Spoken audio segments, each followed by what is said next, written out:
Hi, my name is Chung Dha. Today I'm going to talk about using a wide angle adapter. This is a digital wide angle converter 0.5 for a 58mm from Fujiyama DSLR Pro. So this is a pretty nice wide angle converter, as this is, as you can see, is not as wide or as thick as others. This is one of the more pricey range. I've looked around.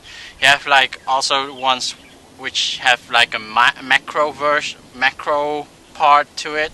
You can basically unscrew the front and it becomes a macro, and those are cheap, and the problem with those are that it has a problem with vignetting, especially if you use a digital camera which has a stabilizer.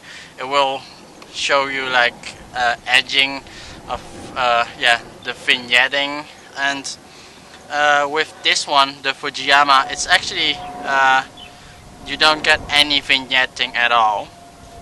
However, I want to say the problem with using these kinds of things is you get a quality loss in your image. And at the moment, if you are shooting full HD, the quality loss is not extremely noticeable.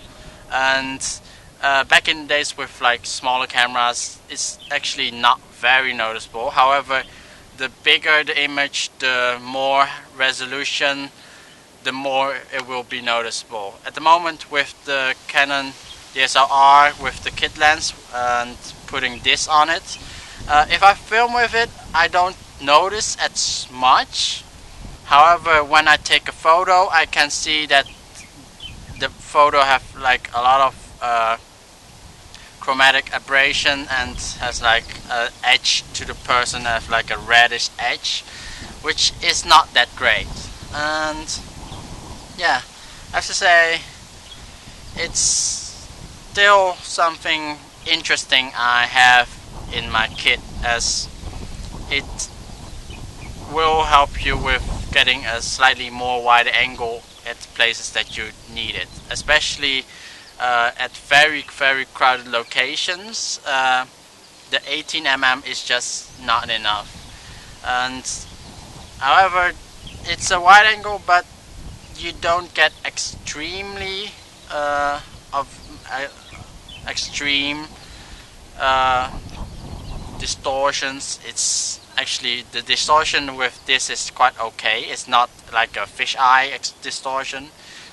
At the edge you see a slight distortion, but it's not completely like a fisheye. Yeah, let's look at how wide it would be if I put it on it right now.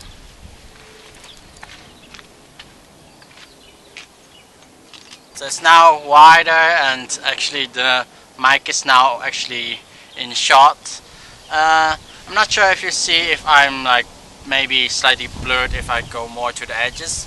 Mainly the center is more sharper than the edges, as the center is not really much being distorted to make it a wide angle, as mostly the edges closer to the edge it will get more changed into a wide angle, and mainly that makes it, yeah, the edges to be like a bit fuzzy or have like kind of weird aberrations. And yeah, I have to say, yeah, it's a nice thing to have.